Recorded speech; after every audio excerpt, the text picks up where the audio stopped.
பெருமதிப்புக்குரிய நாளைய முதல்வர்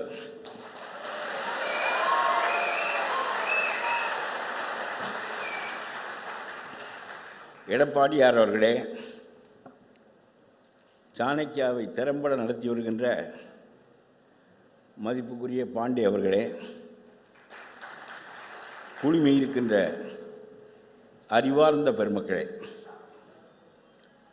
பொதுக்கூட்டங்களில் பேசுவதற்கும் இதுபோன்ற அவைகளில் பேசுவதற்கும் பெரிய வேறுபாடு உண்டு. ஒரு அறிவார்ந்த சபையில் பேசுவது என்பது ஒவ்வொரு பேச்சும் உடனுக்குடன் ஆராயப்பட்டு சரிதானா என்று சரிபார்த்து கொண்டே அத்தகைய கூட்டத்துக்கிடையே பேசுவது ரொம்ப சிரமம். தெளிவான மக்கள் கூடியிருக்கிறீர்கள். என்னுடைய தாயார் சொல்வார்கள், பொழுதப்ப விடியும், பூவப்ப மலரும், சிவனப்ப வருவார், பலனப்ப தருவார் என்று சிறு பிள்ளையாக இருக்கும்போது சொல்வார்கள். அதுபோல் கடந்த 5 ஆண்டுகளாக எப்போது இந்த ஆட்சி முடியும்,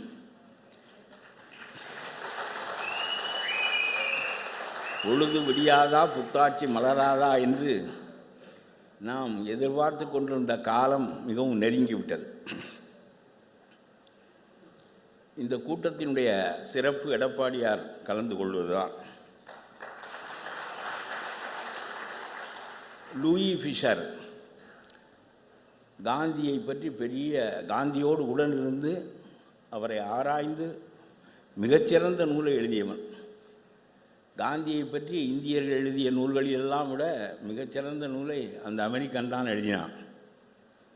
அவன் சொல்லுவான், நான் வீதியிலே நடந்து போகின்ற போது காந்தி என்னை கடந்து போயிருந்தால் நான் அவரை கண்டுகொள்ள தவறி இருப்பேன் என்று சொல்லுவான். எளிய மனிதர்களில் ஒருவராக அவர் என்னை கடந்து போயிருப்பாரே தவிர, மவுண்ட் பேட்டன் என்ற தெருவில் நடந்து வந்தால் உற்று நின்று கவனித்து செல்வது போல அல்லாமல் காந்தி என்னை கடந்து போயிருப்பார், அவர் என்னை ஈர்த்திருக்க மாட்டார்.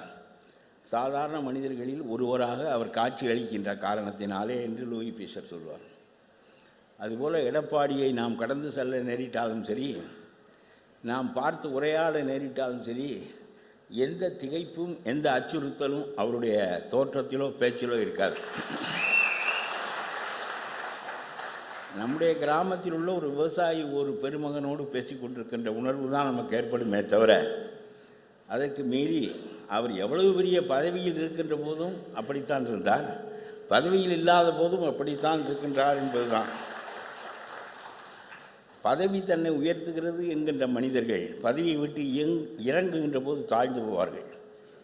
ஆனால் பதவியால் தான் இல்லை, தன்னால் தான் பதவி என்று நினைக்கின்ற மனிதர்களுக்கு பதவியில் இருப்பதும் ஒன்றுதான், இல்லாததும் ஒன்றுதான். ஆனால் ஒன்றே ஒன்று, ரொம்ப எளிமையாக அவர்கள் தனியாக நீங்கள் உரையாடினால் ரொம்ப வியப்பீர்கள். ஒரு முதலமைச்சராக இருந்தவர் உங்களிடம் பேசுகிற போது எதையும் மனம் திறந்து பேசுவார். மூடி மறைத்து பேசுகின்ற பழக்கம் அவருக்கு கிடையாது. அது விவசாயிகளுக்கே கிடையாது. அதனாலே அவ்வளவு ஒரு தகுதியான மனிதர். அம்மாவிடம் சேவல் காலத்திலிருந்து இன்றைக்கு வரையும் அதிமுகவோடு ஒன்றி இருப்பவர். பல பேர் அவரோடு உராய்ந்து விட்டு வெளியே போய்விட்டார்கள். அவர்கள் வெளியே போனதற்கு பிறகுதான் நமக்கு அவர்களை தெரிந்தது. ஆனால் உள்ளே இருக்கும்போதே இவருக்கு தெரிந்தது.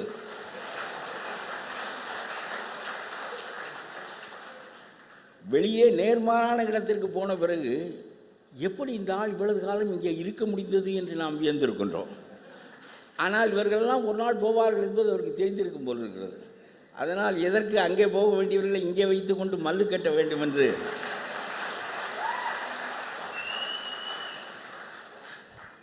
வரிசையாக போய்விட்டார்கள். இன்னும் சில பேர் கூட ஸ்டாலினை தோற்கடிக்க வேண்டும் என்பதை விட எடப்பாடிக்கு ஒரு 2000 ஓட்டை குறைக்கலாமா என்பதிலே தான் ஆர்வமாக இருக்கிறார்கள். நான் சொல்லுகின்றேன், அது எடப்பாடியினுடைய தோல்வியும் வெற்றியும் அல்ல, தமிழ்நாட்டினுடைய தோல்வியும் வெற்றியும்.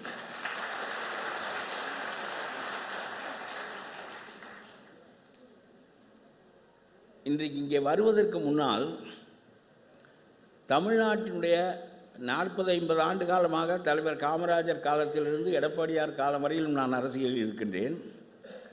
அப்படியே நினைத்து பார்த்து கொண்டிருந்தேன் மத்தியானமெல்லாம். என்ன நினைவுக்கு வருகிறது என்றால், பல பக்கங்கள் 100 பக்கங்கள் எழுதப்படுகின்ற வரலாறு அல்ல. ஒரு ஆட்சி காலத்தில் பல காரியங்களை செய்திருப்பார்கள்.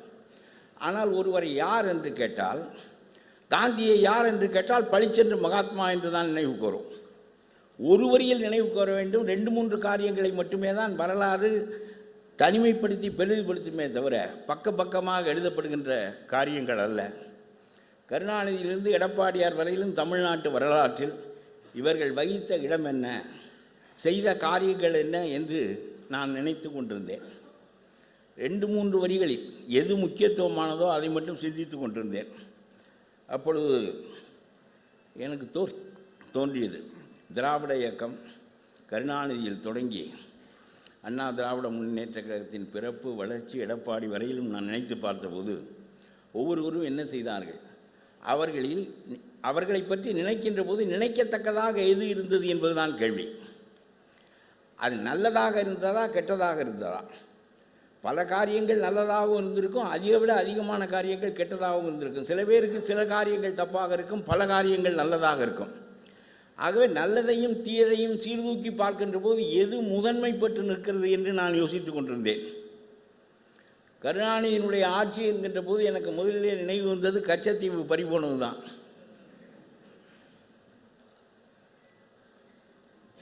அந்த கச்சத்தீவு பறிபோகின்ற போது அவர் முதலமைச்சராக இருந்தார். கொடுத்தது மத்திய அரசாங்கம் தான் என்றாலும் கூட அதை எதிர்த்து போராடி அந்த கச்சத்தீவை தக்க வைத்துக் கொள்ள முடியாத காரணத்தினாலே இன்று வரையிலும் மீனவர்கள் சிறைப்பட்டு கொண்டிருக்கிறார்கள். படகுகளை இழக்கிறார்கள், வலைகளை இழக்கிறார்கள், தங்களுடைய வாழ்க்கையே இழக்கிறார்கள். அந்த கச்சத்தீவு போனதற்கு என்ன காரணம், இவர் செய்தது என்ன, செய்ய தவறியது என்ன என்று யோசித்தேன்.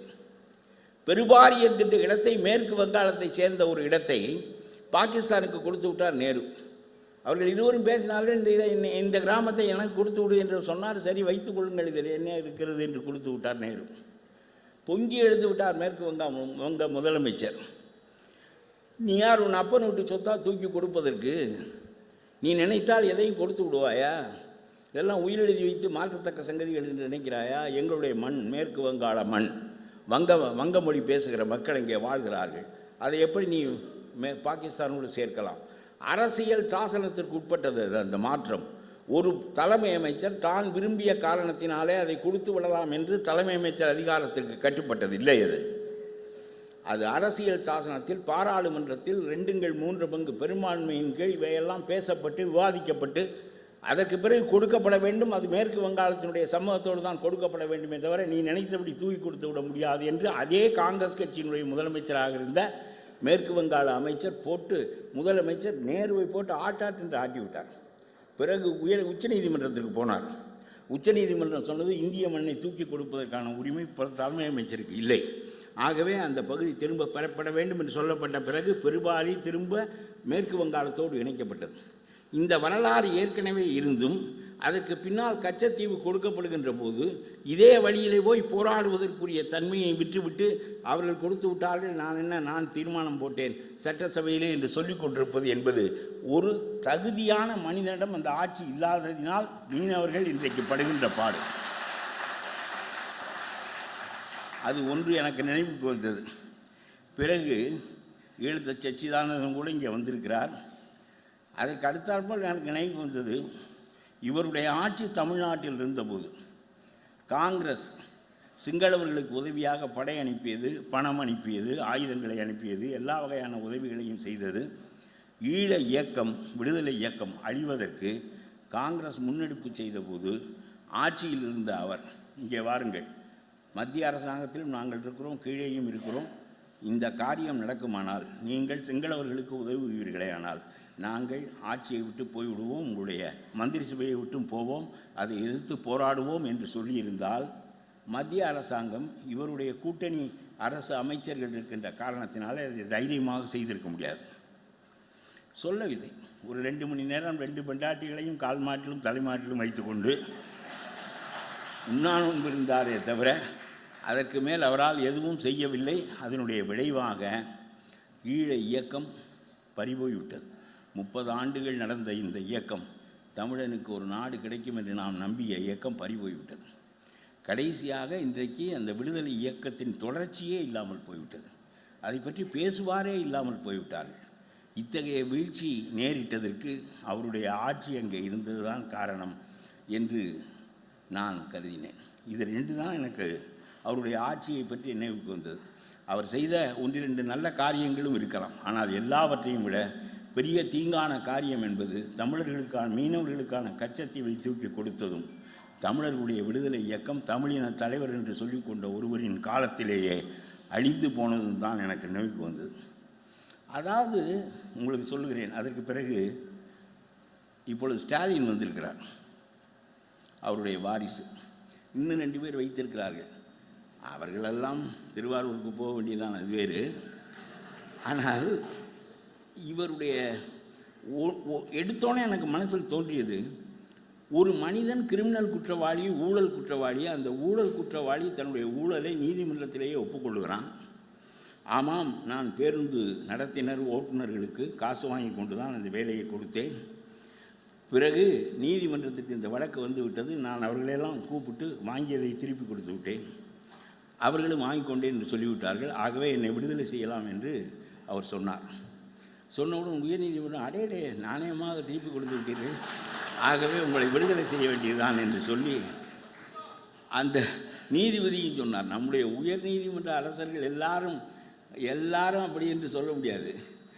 ரொம்ப வினோதமான ஆட்களெல்லாம் இருப்பார்கள். அவர் சொல்லிவிட்டார், வாங்கியதை எப்பொழுது திருப்பி கொடுத்து விட்டாயோ உன்னுடைய நாணயத்தை பாராட்டுகிறேன், உன்னை விடுதலை செய்கிறேன் என்று சொல்லி அவர் சொல்லிவிட்டார்.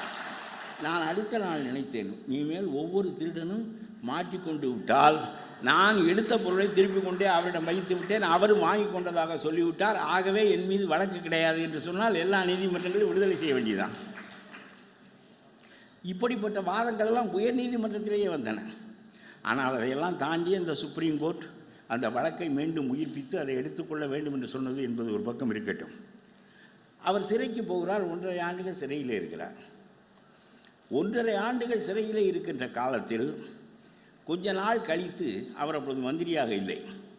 நம்முடைய ஸ்டாலின் கவர்னரிடம் அவரை மந்திரியாக்க விரும்புகிறேன், ஆகவே நீங்கள் பிரமாணம் செய்து வைக்க வேண்டும் என்று சொல்கிறார். உடனே கவர்னர் சொல்லுகிறார், கவர்னர் மாளிகையில் அல்லவா பதவி பிரமாணம் நடக்க வேண்டும், அவர் இங்கே வர முடியாதல்லவா, சிறையிலே பதவி பிரமாணம் செய்து எனக்கு பழக்கமில்லை,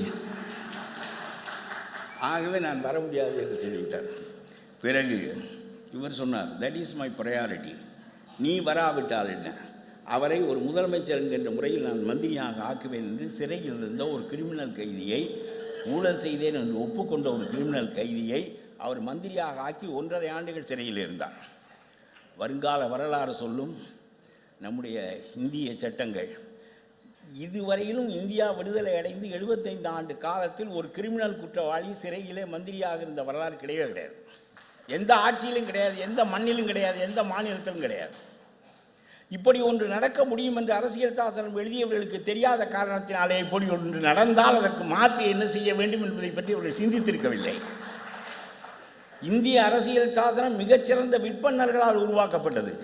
அவர்களே கருத முடியாத அளவுக்கு மாபெரும் ஆட்சியாளனாக நம்முடைய முதலமைச்சர் ஒருவர் வந்திருக்கிறார். கிரிமினல் குற்றவாளிகளை எல்லாம் மந்திரிகளாக ஆக்குகின்ற இந்த காரியத்தை எந்த கட்சியும் செய்ததில்லை. இது போன்ற காரியங்களை அதிமுக நினைத்து கூட பார்த்ததில்லை. இது எனக்கு முதலிலே ஸ்டாலினை பற்றி நினைத்தவுடன் இதுதான் நினைவுக்கு வந்தது. கிரிமினல் குற்றவாளிகளை எல்லாம் மந்திரிகளாக ஆக்குவது எந்த ஒன்றுக்கும் கட்டுப்படுவதில்லை, எந்த ஒன்றுக்கும் கட்டுப்படுவதில்லை. திருப்பரங்குன்றத்திலே முருகனுக்கு தீபம் ஏற்று என்றால் முருகனுக்குத்தானே மலை, மலைக்குத்தானே தீபம். கார்த்திகை தீபம் என்பது முருகனுக்கு உரியது தானே. நம்முடைய வீடுகளிலெல்லாம் சின்ன சின்ன மஞ்சட்டி விளக்குகளில் வீடு பூராவும் விளக்கேற்றுகிறோம் கார்த்திகை என்று. முருகனுக்கு ஏற்ற வேண்டாமா? இடையிலே சில காலம் ஏற்ற தவறி இருந்தால் இப்பொழுது புதிதாக ஒரு நீதிபதி அந்த உத்தரவை போடுகின்ற போது அதை ஏற்றுவதிலே என்ன தப்பு? அதை ஏற்றுவதற்கு குறிப்பிட்ட ஆட்கள் மலைக்கு செல்லுகின்ற போது வெகு வேகமாக ஊரடங்கு உத்தரவு போடப்படுகிறது. ஊரடங்கு உத்தரவு 4 பேருக்கு மேல் கூடினால்தான் ஊரடங்கு உத்தரவு போட முடியும். அன்றைக்கென்று பார்த்து அந்த தெருவிலே நாய் கூட ஓடவில்லை. ஆனால் அவர் ஊரடங்கு உத்தரவு போடுகிறார். அதை கலெக்டரை கொண்டு பிறப்பிக்கிறார். சுப்பிரமணிய கோயிலில் இருக்கிற அதிகாரியை கூப்பிட்டு விளக்கேற்ற போகாதே என்று சொல்லுகிறார். கடைசியில் சென்றவர்கள் கைது செய்யப்படுகிறார்கள். ஊரடங்கு உத்தரவு போடப்படுகிறது. எந்த முஸ்லீமும் இந்த தீபம் ஏற்றப்படுவது குறித்து எங்களுக்கு மறுப்பு இருப்பதாக அப்பொழுது நீதிமன்றத்தில் சொல்லவில்லை. ஆனால் இவர் ஊரடங்கு போட்டுவிட்டு இவர் சொல்லுகிறார், பார்த்தாயா நீ இந்திய ராஜ விசுவாசியவர், முஸ்லீம்களுக்கு மேல் முஸ்லீம்களின் மீது அவர் ரொம்ப விசுவாசமுடையவர். நீ கருதவில்லை நான் ஏன் இந்த தீபத்தை ஏற்றக்கூடாது என்று சொன்னேன். உங்களுக்கு தர்காவுக்கு பாதிப்பு வந்துவிடக்கூடாது என்பதற்காக. தர்கா 800 ஆண்டுகளாக இருக்கிறது. அதுக்கு பாதிப்பு வர வேண்டும் என்றால் 8 நாள் போதும். இதற்கு என்ன 800 ஆண்டுகள்? இங்கே மக்கள் ரொம்ப இணக்கமாக வாழக்கூடிய இயல்புடையவர்கள். அதனாலே நாகூராண்டவர் கோயிலுக்கு போகின்ற கூட்டத்திலே பாதி முஸ்லீம் அல்லாத கூட்டம்தான். ஆகவே அந்த தர்காவுக்கு என்ன நேரிடப் போகிறது? முருகனுக்கு உரியதை முருகனுக்கு செய்வதில் என்ன தடை?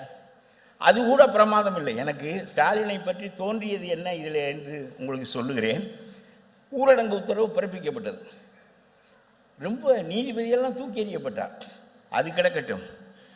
இப்படி ஒரு உத்தரவை தீபம் ஏற்றலாம், முருகனுக்குரியது மலை, குன்றுதோடாடும் குமரன், அவன் பழனிக்கு சாமி, பழனிக்கு சாமி, நம்முடைய பழனிசாமி போல.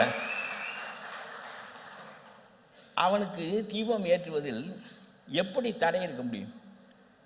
சிவனுக்கு முந்திய கடவுள் முருகன், குன்றுதோர் ஆடும் குமரன். அதை இவர் செய்யவில்லை என்பது இருக்கட்டும், ஊரடங்கு உத்தரவு போட்டார் என்பது ஒரு பக்கம் இருக்கட்டும். முருகனுக்குரியதை முருகனுக்கு செய்யுங்கள் என்று சொன்ன நீதிபதியின் மீது இம்பீச்மெண்ட் கொண்டு வருகிறார் பாராளுமன்றத்தில்.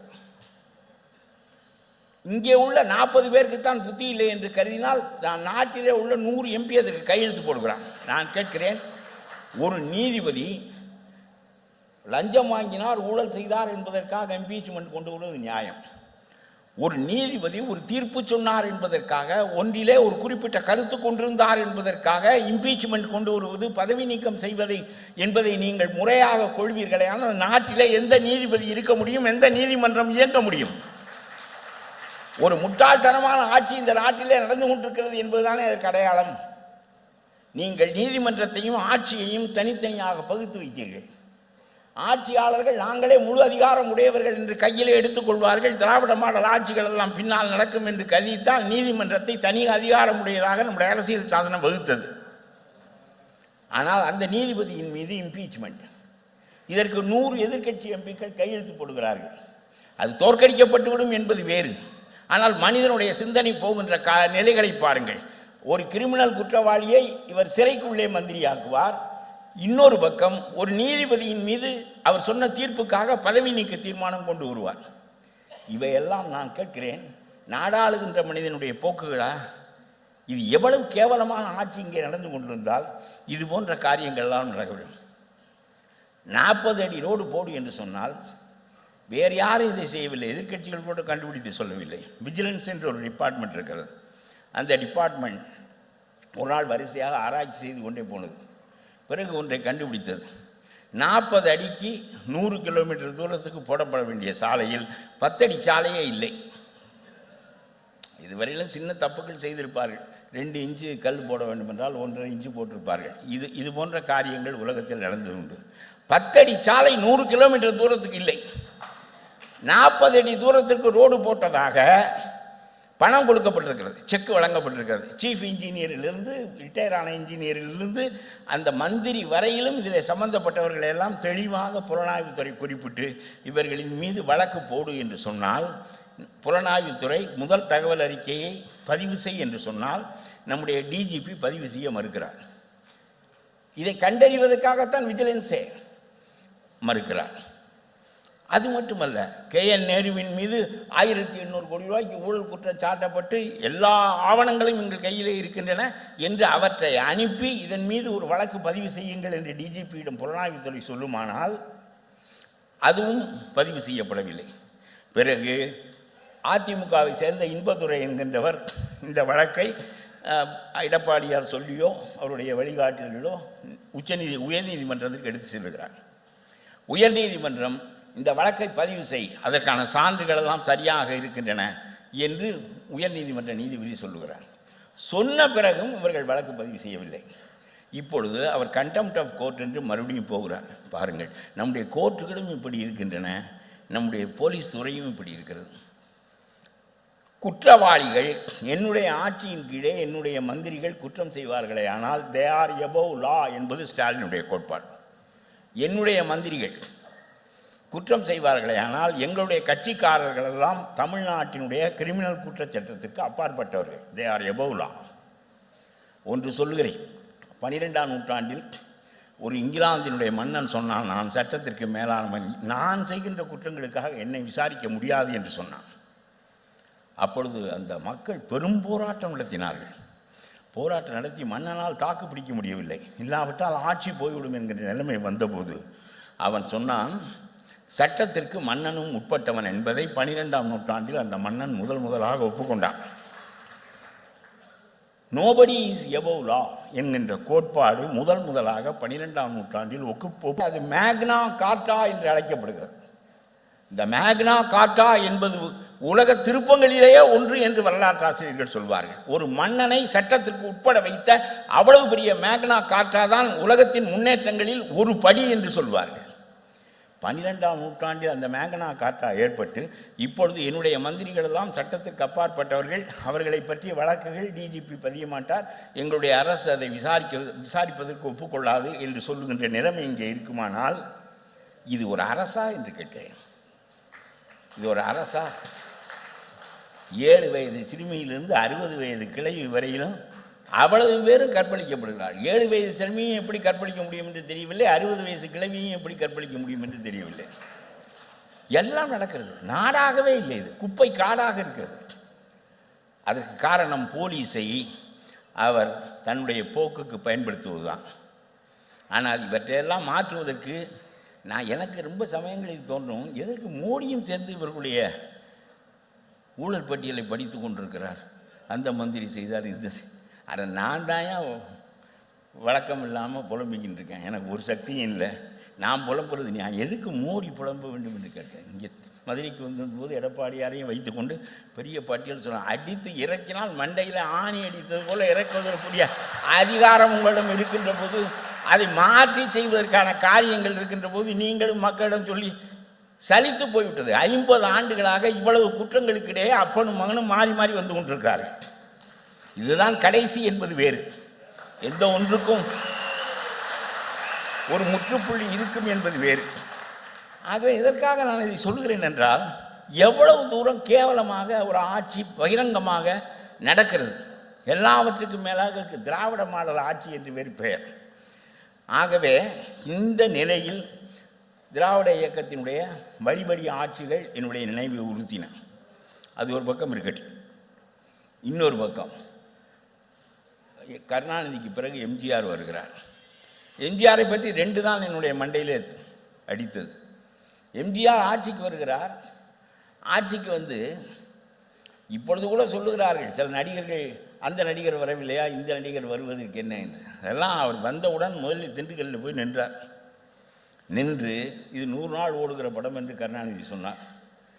அவர் திண்டுக்கல் பாராளுமன்ற தேர்தலில் நின்றார், இடைத்தேர்தலில் நின்று 51% வாக்குகள் பெற்றார். காமராஜர் 2வது இடத்திற்கும் கருணாநிதி 3வது இடத்திற்கும் போனார். அதோடு அந்த அரசியல் முற்று பெற்றிருக்க வேண்டும். 2லிருந்து 3க்கு நகர்ந்து விட்டால் 3லிருந்து 4க்கு போய் வெளியேற இருக்க வேண்டும். அது என்னவோ காலநிலைகளில் அது நடக்காமல் போய்விட்டது என்பது வேறு. அதற்கு பிறகு அந்த குதிரை அந்த பந்தயத்தில் முகத்தை நீட்டியது தான். சாகிற வரையிலும் அந்த குதிரையை தோற்கடிக்க எவனுக்கு சக்தி இல்லை. 14 ஆண்டுகள் ஒரு இயக்கத்தை வனவாசம் போக வைத்தவர் அவர். 14 ஆண்டுகள். ஒரு கட்டத்திலே சொன்னார், எம்ஜிஆர் தான் அங்கே இருக்கிறாரே, அதுவரையில் நான் ஆளுகிறேனே என்று சொல்லக்கூடிய அளவுக்கு கேவலமாக போய்விட்டார். எம்ஜிஆர் என்ன செய்தார்? 2 வரியிலே கச்சத்தீவு என்று சொன்னீர்கள். ஈழம் பறிபோனதற்கு, ஈழத்தமிழர்களுக்கு துரோகம் செய்ததற்கு இவருடைய ஆட்சி காரணம். இது 2 தான் என்னுடைய மண்டையிலே தைத்தது என்று சொன்னீர்கள். அதுபோல் எம்ஜிஆருக்கு என்ன என்று கேட்டால் நான் சொல்லுகிறேன், காமராஜர் தொடங்கி வைத்த பள்ளி கல்வியை சத்துணவாக ஆக்கி பெரிய வலிமையுடைய கல்வியாக அதை ஆக்கினார். அவ்வளவுதான். பள்ளி கல்வி முற்றுப்பெற்று விட்டது என்கின்ற போது உலகமயமாக்கல் தொடங்குகிறது. பாருங்கள், எடப்பாடியாரை போல எம்ஜிஆரும் பெரிய உயர்கல்வி பெற்று வந்தவர் இல்லை. ஆனால் எம்ஜிஆர் நினைக்கிறார், உலகமயமாக்கல் தொடங்குகிறது, குளோபலைசேஷன் ஸ்டார்ட்ஸ். இப்பொழுது ஏராளமான படித்த இளைஞர்கள் தேவைப்படுகிறார்கள். இந்த சாதாரணமாக நம்முடைய வளைகுடா நாடுகளுக்கு போகின்ற நர்ஸு வேலை இல்லை, டிரைவர் வேலை இல்லை, கண்டக்டர் வேலை இல்லை, கூலி வேலை இல்லை. இதுக்கு படித்த இளைஞர்கள் வேண்டும். அமெரிக்காவையும் ஜெர்மனியையும் பிரான்ஸையும் இங்கிலாந்தையும் நிரப்புவதற்கு படித்த இளைஞர்கள் வேண்டும். அதற்கு என்ன செய்வது? அரசாங்கத்திலும் போதிய பணம் இல்லை. நிறைய மருத்துவக் கல்லூரிகள், நிறைய பொறியியல் கல்லூரிகள், இத்தனையும் தோற்றுவிப்பதற்கு அரசாங்கத்தால் முடியாது. ஆனால் அவருக்கு ஒன்று தோன்றுகிறது, இப்பொழுது தமிழ்நாட்டு இளைஞர்களை நாம் படிக்க வைக்க தவறிவிட்டால் இந்த பந்தயத்தில் பின்தங்கி விடுவார்கள் என்று அவருக்கு தெரிகிறது. அதனாலே அவர் உடனடியாக தனியார்களை எல்லாம் அழைத்து, எவன் பணம் வைத்திருக்கிறானோ அவனுக்கு இடம் தருகிறேன், வசதிகள் செய்து தருகிறேன், அனுமதி தருகிறேன், பொறியியல் கல்லூரிகளை தோற்றுவியுங்கள் என்று சொல்லுகிறார். கிராமத்துக்கு கிராமம் பொறியியல் கல்லூரி பாருங்கள். ரொம்ப தமிழ்நாட்டில் பொறியியல் கல்லூரி இல்லாத ஊர்களே கிடையாது. வீதிதோறும் 2 பள்ளி, வீடுகள் தோறும் கலையின் விளக்கம், நாடு முற்றிலும் உள்ள ஊர்கள், நகர்களெங்கும் பல பல பள்ளி என்றுதான் பாரதிக்கு சிந்திக்க தெரிந்தது. பொறியியல் கல்லூரி வரையும் வந்தார். கிராமத்திற்கு கிராமம் பொறியியல் கல்லூரி. ஏராளமான இளைஞர்கள் படித்தார்கள். உலக நாடுகளிலேயே ரொம்ப அதிகமாக படித்தது என்பது தமிழ்நாட்டு பொறியியல் கல்லூரிகள். எல்லாரும் அமெரிக்காவுக்கு போனார்கள். புதுவையில் போன்ற கிராமங்களில் 12 வங்கிகள் திறக்கப்பட்டன. ஏனென்றால் அவன் அனுப்புகிற டாலரை மாற்றுவதற்கு. அவ்வளவு பெரிய வளத்தை சர்வீஸ் செக்டாரின் மூலம்தான் இந்தியா முதலில் முன்னேறியது. தங்கத்தை அடகு வைக்கின்ற அளவுக்கு இருந்த ஒரு நாடு முதலில் சர்வீஸ் செக்டாரின் மூலம்தான் தன்னுடைய அந்நிய செலாவணியை பெருக்கிக் கொண்டது. அந்த அந்நிய செலாவணி பெருக்கத்தில் தமிழ்நாடு முதன்மையில் இருந்ததற்கு மிகப்பெரிய காரணம், இளைஞர்களெல்லாம் நிறைய வசதி பெற்று வீடுகள் கட்டி கொண்டு ஒவ்வொரு கிராமத்திலும் பின்தங்கிய இளைஞர்கள் இவ்வளவு பெரிய நிலைக்கு வந்ததற்கு எம்ஜிஆர் காரணம். ஆகவே சொல்லுகிறேன், உயர்கல்வியின் தந்தை எம்ஜிஆர். இது ஒரு நினைவுக்கு வந்தது. பிறகு ஈழம் அந்த இயக்க வலிமை பெற பிரபாகரனுக்கு தோள் கொடுத்தவர் எம்ஜிஆர் தான். அதனாலே 3 கோடி ரூபாய் கொடுத்தார், ஆயுதங்கள் கொடுத்தார், வேதாரண்யத்தையும் மற்ற கடற்கரை ஊர்களையும் ஈழ விடுதலை புலிகள் செல்வதற்கு திறந்து விட்டார். மத்திய அரசாங்கத்தை எல்லாம் கேட்கவில்லை. இவர்கள் நோக்கத்திற்கு விடுதலை இயக்கத்தை நடத்தி கொண்டிருந்தார்கள். எம்ஜிஆர் அதற்கு பின்புலமாக இருந்தார். ஈழத்திலே, யாழ்ப்பாணத்திலே ஒரே ஒருவருக்கு மட்டும் சிலை இருக்கிறது, அது எம்ஜிஆருக்கு தான். ஆக ஈழம் அழிந்ததற்கு கருணாநிதி காரணம் என்றால், எம்ஜிஆர் வாழ்ந்திருந்தால் அந்த ஈழம் அழிந்திருக்காது. வாழ்க்கையில் ஒரு இன மக்கள் விடுதலைக்கு தவித்த போது அவர் அதற்கு உதவி செய்த விதமும் உயர்கல்வியை நிலைநாட்டிய விதமும் நினைவுக்கு வந்தது. அதுக்கு அடுத்தாற்போல் ஜெயலலிதா வந்தார். ரொம்ப ஆச்சரியம் உங்களுக்கு சொல்லுகிறேன், இம்பீரியல் லேடி, அதாவது விக்டோரியா மகாராணியை பார்ப்பது போல இருக்கும். நான் அவரிடம் ரொம்ப பழகியிருக்கிறேன். அதே அப்படி நேர் எடப்பாடிக்கு நேர் மார். நம்ம வீட்டில் நம்ம தந்தையோடு, அண்ணனோடு, பெரியப்பனோடு பேசிக்கொண்டிருப்பது போல் இருக்கும் எடப்பாடியாரோடு பேசிக்கொண்டிருப்பது. அந்த அம்மாவிடம் பேசுகிற போது குண்டி தரையில் சீட்டில் உட்காராது, நம்ம அழுத்தி உட்கார்ந்தாலும் தூக்கிக்கும்.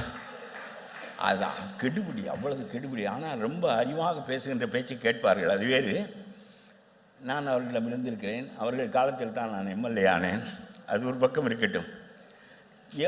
ஜெயலலிதாவினுடைய வரலாற்று பணி என்ன என்று கேட்டால், உள்ளே வந்தார்.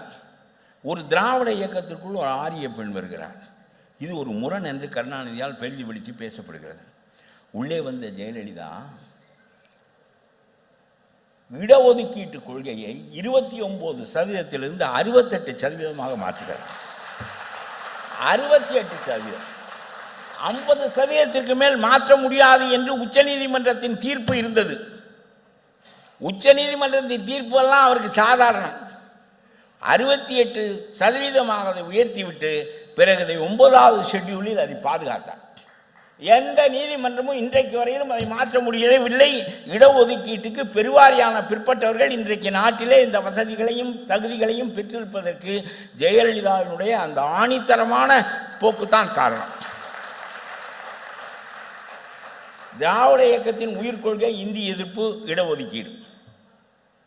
சரி, இந்த இடஒதுக்கீட்டுக்குள் ஒரு பார்ப்பன பெண் வந்து தலைமையேற்று இந்த காரியத்தை, கருணாநிதி செய்யாத காரியத்தை, மற்றவர்கள் செய்ய தவறிய காரியத்தை இவர் செய்து பெருவாரியான பேர் அந்த வசதியை பெறுவதற்குரிய வாய்ப்பை ஏற்படுத்தி இன்றைக்கு வரையிலும் சட்டத்தில் ஆணி அடித்தது போல் உட்கார்ந்து கொண்டிருக்கிறது என்று சொன்னால் அது எவ்வளவு பெரிய காரியம்.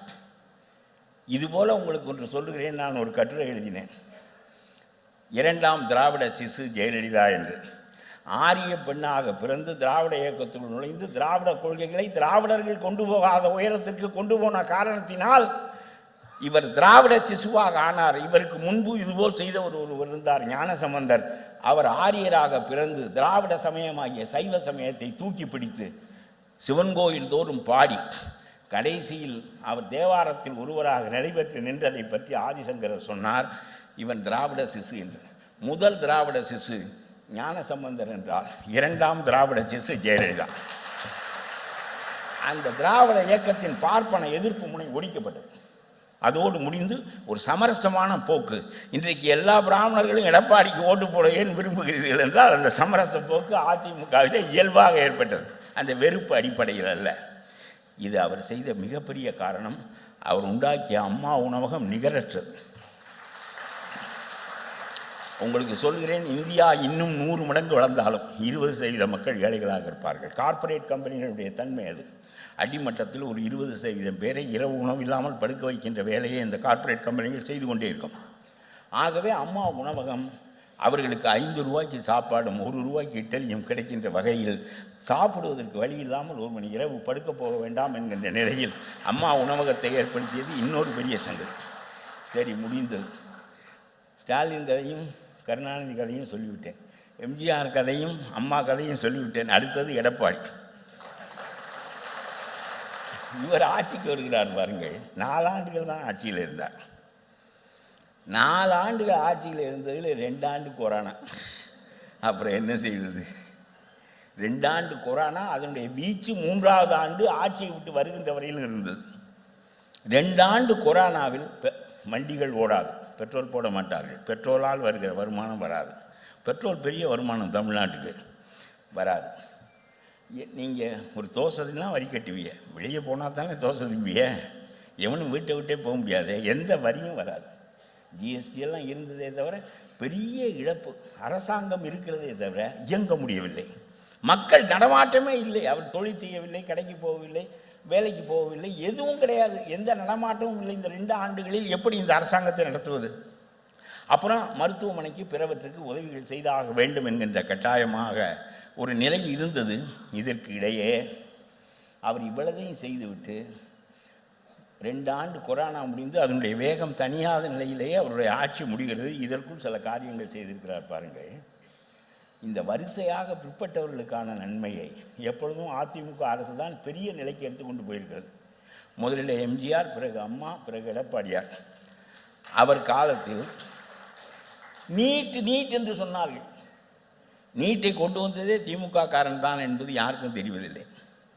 அவ்வளவு புழுகுகிறான் இவன். புழுகுகிற புழுகில் நமக்கு எது உண்மை எது பொய் என்றே தெரியாத அளவுக்கு புழுகுகிறான். நம்மையும் மயக்குகிற அளவுக்கு புழுகுகிறான். எனக்கு உன்னை பார்க்கிற ஒரு ஒரு கிராமத்து பாட்டு ஒன்று நினைவுக்கு வரும். எவ்வளவு பெரிய பொய்யன் இவன் என்பதற்கு. நீட்டை கொண்டு வந்தது காந்தி செல்வன் என்கின்ற திமுக மந்திரி. பாராளுமன்றத்தில் இதை அறிமுகப்படுத்தியது அந்த ஆள் தான். நீட்டை யார் கேட்டார்கள்? கொண்டு வந்துவிட்டு பிறகு நீட்டை ஏதோ மோடி கொண்டு வந்தது போல் மோடி அதை அகற்ற மறுக்கிறார். ஏண்டா கொண்டாந்தது நீங்கள், இதுக்கு மோடி அகற்ற வர வேண்டும் என்று சொல்கிறார், என்ன நியாயம் என்று கேட்கிறேன் நான். இவ்வளதையும் செய்து இப்பொழுது பதறுவதற்கு காரணம் என்னவென்றால் 1000 கோடி ரூபாய் சந்தை பறிபோய் விட்டது. அதனாலே பதறுகிறார்களே தவிர நீட் இருந்தால் அது ஒரு 1000 கோடி சந்தை. அது ஒரு பக்கம் இருக்கட்டும். எனக்கு ஒரு கதை நினைவுக்கு வருகிறது. ஒரு பெண் இருந்தாள், திருமணம் செய்து கொண்டாள். 2 பேரும் நன்றாக வாழ்ந்தார்கள். வருமானம் இல்லை. அவன் சொன்னான், நான் வெளிநாட்டுக்கு போயிட்டு வருகிறேன், சம்பாதித்து கொண்டு வருகிறேன் 2-3 வருஷம் என்று சொன்னான். சரி என்று சொன்னாள். பிறகு அவன் வெளிநாட்டுக்கு போய்விட்டான். போன இடத்துல சரியாக வேலைகள் வாய்க்கவில்லை. கூலி வேலைக்கே இருந்தான். பெண்டாட்டிக்கு பணம் அனுப்ப முடியவில்லை. ஆகவே அவனால் தாக்கு பிடிக்க முடியவில்லை. இதை கடிதமாக எழுதுவதற்கு அவன் வெட்கப்பட்டான். நான் கூலி வேலை தான் செய்கிறேன், வந்து பயனில்லை என்று சொல்ல வெட்கப்பட்டான். அதனாலே ஒரு கடிதமும் எழுதாமல் இருந்தான். ஒரு 7-8 ஆண்டுகள் இவன் கடிதமே எழுதாமல் இருந்தவுடன் அவன் என்ன நினச்சான்னா, சரி அவன் போய் சேர்ந்துட்டான் போல இருக்கு, நம்ம என்ன செய்யறது, அவன் நல்லபடியாக தான் இருந்தால் அவன் வருவான்னு வரல, சரி போய் சேர்ந்துட்டான் போல இருக்குன்னு இருந்தான். அப்போது ஒருத்தன் வந்து விசாரிச்சுக்கிட்டு இருப்பேன், அவனோட சிநேகிதமாயிட்டாவன். சிநேகிதமாகி இப்படியே காலம் ஓடிய போது ஒரு நாள் அவன் அங்கேருந்து வந்துட்டான், வந்து கதவை தள்ளிக்கின்னு உள்ளே வந்துட்டான். அடாடாடாடா நீங்கள் நல்லா தான் தெரியலையே நான் அப்படின்னு சொல்லிவிட்டு, சரி வந்தியில் இவ்வளோ காலத்துக்கு அப்புறம் வாங்க இன்னைக்கு உங்களுக்கு கோழி அடித்து நான் குழம்பு வைக்கணும் சொல்லி கோழி அடித்து குழம்பு வச்சு ரொம்ப மகிழ்ச்சியாக அவனுக்கு விருந்து பரிமாறிக்கிட்டு இருந்தான். விருந்து பரிமாறுறது பூவெல்லாம் வச்சு கொண்டையெல்லாம் போட்டு புருஷன் வந்துட்டாங்கிற மகிழ்ச்சியில் அந்த குழம்பை வச்சு அந்த அகப்பையில் எடுத்து ஊற்ற போகிறது கதவு தட்டுற சத்தம் கேட்டுச்சு. என்னடா அது அப்படின்னு சொல்லிட்டு இவளுக்கு தெரியும்.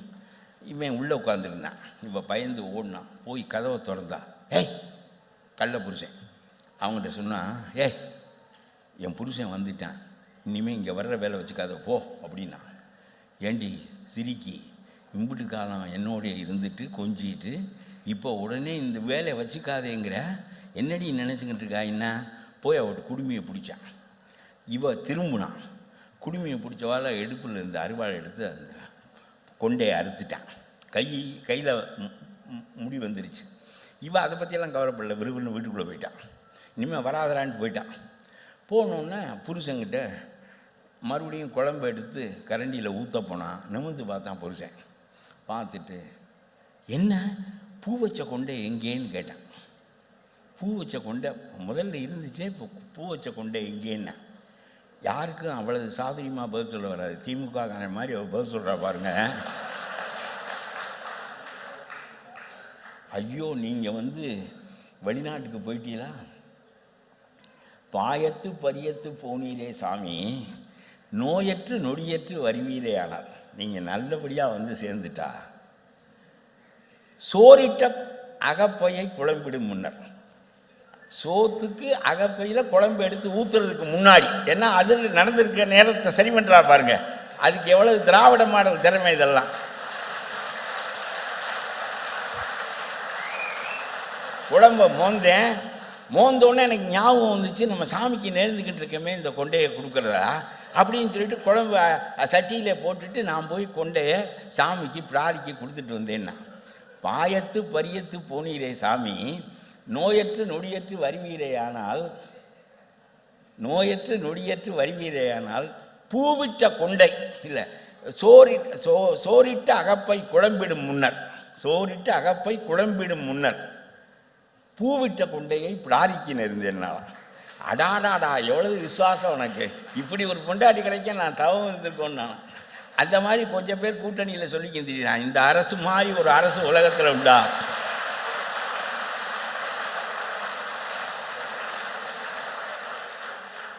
அந்த மாதிரியான ஒரு நிலைமை எடப்பாடியாருடைய ஆட்சியில் அந்த 7.5% அந்த மருத்துவக் கல்லூரி மாணவர்கள், யாருக்கும் அது பெரிய கனவு, எவனும் நினைத்தே பார்க்க முடியாது.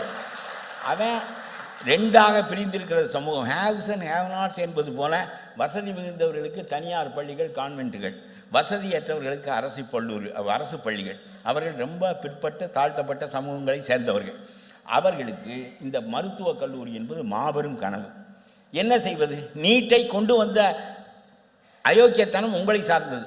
ஆனாலும் இனிமேல் அதையே சொல்லிக் கொண்டிருப்பதை விட அதற்கு என்ன பரிகாரம் தேடலாம் என்று சிந்தித்து இதிலே கொஞ்சம் பேரை நாம் ஒதுக்கீடு செய்து இந்த ஏழை இளைஞர்கள் மருத்துவக் கல்லூரிக்கு போய் மருத்துவர்கள் ஆவதற்கு நாம் என்னவாறு செய்ய வேண்டும் என்று அவருடைய சொந்த யோசனையில் இந்த 7.5% ஒதுக்கீடு கொண்டு வந்தார். இயல்பாக யோசிப்பார். அது ஒன்று பெரிய காரியம். அதற்கு அடுத்தாற்போல் ஒன்று சொல்கிறேன்.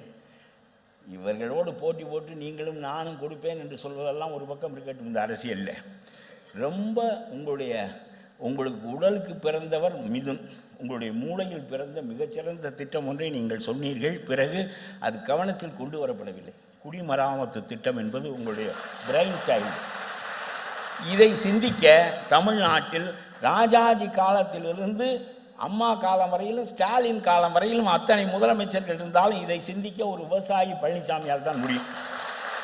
இந்த குடிமராமத்து திட்டம் என்பது நிகரற்ற திட்டம், நிகரற்ற திட்டம். சோழர்கள் காலத்தில் அது நடைமுறையில் இருந்தது, பிறகு மறைந்து விட்டது.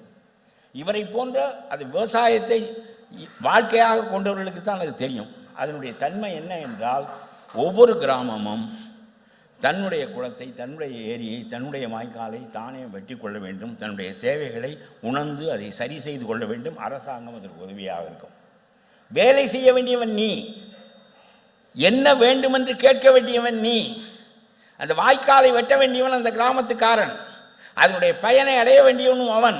அதற்கு வேண்டிய உதவியை அரசு செய்யும். அந்த குடிமராமத்து முறையை நான் கொண்டு வருகிறேன் என்று சொன்னால், எல்லாவற்றையும் நடைமுறைப்படுத்துவதற்குள் கொரோனாவுக்கு பிந்திய அந்த ஆட்சி முடிந்து விட்டது என்பதுதான் ஒன்று. இது இன்னும் ஒன்று மட்டும் சொல்லிவிட்டு, பாண்டேக்கு நேரம் முக்கியம். என்னை பாராட்டி ஒரு 10 வரி சொல்ல வேண்டும் என்று முன்னுரை சொன்னார். அது வேண்டாம், எனக்கு 10 நிமிடம் கூடுதலாக தாருங்கள் என்று கேட்டேன். ஆகவே இன்னொரு பெரிய சங்கதி சொல்லுகிறேன். இந்த குடிமராமத்து திட்டம் என்பது இது நடைமுறைக்கு வருகின்ற போது கங்கை ஆறையும் காவிரி ஆற்றையும் வைகையும் குண்டாற்றையும் இணைப்பதற்கு ஒரு திட்டம் போட்டார். அதற்கு ஒரு கொஞ்சம் தொகை ஒதுக்கினார். ஆட்சி முடிந்து விட்டது. அந்த திட்டம் கிடப்பிலே போடப்பட்டு விட்டது. எது செய்யப்பட வேண்டுமோ அது செய்யப்பட வேண்டும். தமிழ்நாட்டில் உணவு பற்றாக்குறை இருக்கிறதா என்றால் இருக்கிறது. 70 லட்சம் டன் அரிசி நமக்கு உற்பத்தி ஆகிறது. 90 லட்சம் டன் அரிசி நமக்கு வேண்டும். ஆந்திரா பொன்னியும் கர்நாடகா பொன்னியும் வந்து அதை நிறைவு செய்கிறது. இன்றைக்கும் நாம் உணவில் தன்னிறைவு உடையவர்களாக இல்லை. இந்த குடிமராமத்து முறையும் இது போன்ற திட்டங்களும் நடைமுறைக்கு வருகின்ற போது, இந்த நதி இணைப்பு திட்டங்களெல்லாம் நடைமுறைக்கு வருகின்ற போது அந்த விவசாயம் தன்னிறைவு பெறும் என்பதுதான் முக்கியமானது. அவர் கொண்டு வந்த எல்லா திட்டங்களையும் கிடப்பிலே போட்டார்கள். இன்னொன்று கடைசியாக சொல்கிறேன். மோடி மகாத்மா காந்தி வேலை திட்டம் என்பதை 100 நாள் வேலை திட்டம் என்பதை மாற்றி அமைத்தார். மகாத்மா காந்தி பேரை எடுத்திருக்க வேண்டாம். 1000 ஆண்டுகளுக்கு ஒரு முறை பிறக்கக்கூடிய மகத்தான மனிதன் என்பது ஒரு பக்கம் இருந்தாலும் கூட அது இருக்கட்டும். Rose smells sweet in any name என்று சொல்வது போல, திட்டம் சிறந்ததாக இருந்தால் பேர் எதுவாக இருந்தாலும் அதனுடைய சிறப்புகள் மக்களை வந்து அடையத்தான் செய்யும். அவர் என்ன செய்தார்? இதற்கு முன்னால் இந்த 100 நாள் வேலை திட்டத்தில் திமுக அரசு அவ்வளவையும் சுரண்டுகிறது. மக்களுக்கு சம்பளத்தில் பாய்தான் போய் சேர்கிறது, மிச்சமெல்லாம் இவர்கள் சுரண்டுகிறார்கள். ஒரு வேலையும் கிராமத்தில் நடப்பதில்லை, அதனுடைய பயன் மக்களுக்கு சேருவதில்லை என்பதினால் மோடி ஒரு திட்டம் போட்டார். 100 நாள் வேலை திட்டத்தில் 60% நான் தருவேன், 40% நீ கொடுக்க வேண்டும். அப்பொழுதுதான் நீ அதை ஒழுங்காக செய்வாய். திட்டத்தை மேற்பார்ப்பதற்கு நான் வருவேன். எந்த இடத்தில் என்ன தேவை இருக்கிறதோ அதை நிறைவேற்றுவதற்கு மத்திய அரசாங்கம் மேற்பார்வை பார்க்கும். 60% நாங்கள் கொடுக்குறோம், 40% நீ. விவசாய காலத்தில் இந்த திட்டம் நிறைவேறாது. ஏனென்றால் விவசாயிகளுக்கு வேலை செய்வதற்கு ஆள் கிடைக்கவில்லை. அந்த 2 மாதம் விவசாயத்தில் அவர்கள் அந்த வருமானத்தை பெறட்டும். 2 மாதம் அல்லாத காலத்தில் அரசாங்கம் அவர்களுக்கு உதவி செய்யும். வேண்டிய காரியங்களை நீங்கள் பண்ணுங்கள். 100 நாளிலிருந்து 120 நாளாக ஆகிவிடும் என்று சொல்லி அவர் 125 நாளாக ஆகிவிடும் என்று சொன்னார். உடனே இங்கே ஸ்டாலின் குதித்தார். உள்ளதுக்கே பணம் இல்லை, 40% மாநில அரசாங்கம் கொடுக்க வேண்டும். இதெல்லாம் நடக்கிற காரியமா? பாருங்கள், வஞ்சிக்கிறதும் மத்திய அரசு என்று வழக்கம் போல் கூக்குரலிட்டார். அவர் சொல்லி முடித்த மறுநாள் எடப்பாடி சொன்னார், இந்த திட்டத்தை 150 நாள் திட்டமாக நான் மாற்றுவேன் என்று சொன்னார். நினைத்து பார்க்க முடியுமா? இந்த திட்டத்தை ஒழுங்காக நடைமுறைப்படுத்தினால் அவ்வளவு கிராமத்தாளர்களுக்கும் வேலை கிடைத்துவிடும். 2 மாதம் விவசாயத்தில் வேலை கிடைக்கும், 5 மாதம் இவர் வேலை கொடுக்குறார் 150 நாளின் மூலம் பூரா. அப்புறம் 2-3 மாதம் தான் அவர்கள் தவிப்பார்கள். இதுவரை மிச்ச காலம் பூராவும் எல்லா திட்டங்களும் கம்மா, ஏரி, வாய்க்கால் அவ்வளவும் நிறைவேற்றப்பட்டுவிடும். ஒழுங்காக சரிபார்த்து நாம் இந்த பணத்தை ஒழுங்காக பயன்படுத்தி அரசு மேற்பார்வை செய்கின்ற போது இது மிகச்சிறந்ததாக வரும். ஆகவே அவருடைய சிந்தனை பூராவும் பாருங்கள். குடிமராமத்து திட்டம் 125 நாளாக்குவேன் என்றால் நான் 150 நாளாக்குவேன் என்கிறார். இது புரிகிறதா ஸ்டாலினுக்கு? ஆகவே உங்களுக்கு சொல்லுகின்றேன், இயல்பாக சிந்திக்கிறார். இவையெல்லாம் அவருடைய மூளை பெற்ற குழந்தைகள். இந்த திட்டங்களை நீங்கள் நிறைவேற்றுகின்ற போது இதுவரையிலும் தமிழ்நாட்டில் விவசாயி ஒருவர் முதன் மந்திரியாக இருந்ததில்லை. நீங்கள் தான் முதன் மந்திரியாக வந்திருக்கிறீர்கள். உங்களுடைய காலத்தில் இந்த தன்னிறைவு குறைவாக இருக்கிறது. அரிசி 70 லட்சம் டன் தான் வருகிறது, 20 லட்சம் டன் வெளியிலிருந்து வருகிறது. இது நிறைந்து இந்த ஆட்சி வெளிநாடுகளுக்கு இந்த அரிசியை ஏற்றுமதி செய்யக்கூடிய அளவிற்கு எடப்பாடியினுடைய காலத்தில் இந்த திட்டங்களால் வளர்ச்சி பெறும் என்று சொல்லி எடப்பாடி ஆட்சிக்கு வரட்டும், அடுத்த ஆண்டு திமுகவினுடைய பொதுக்குழு புழல் சிறையிலே நடக்கட்டும்.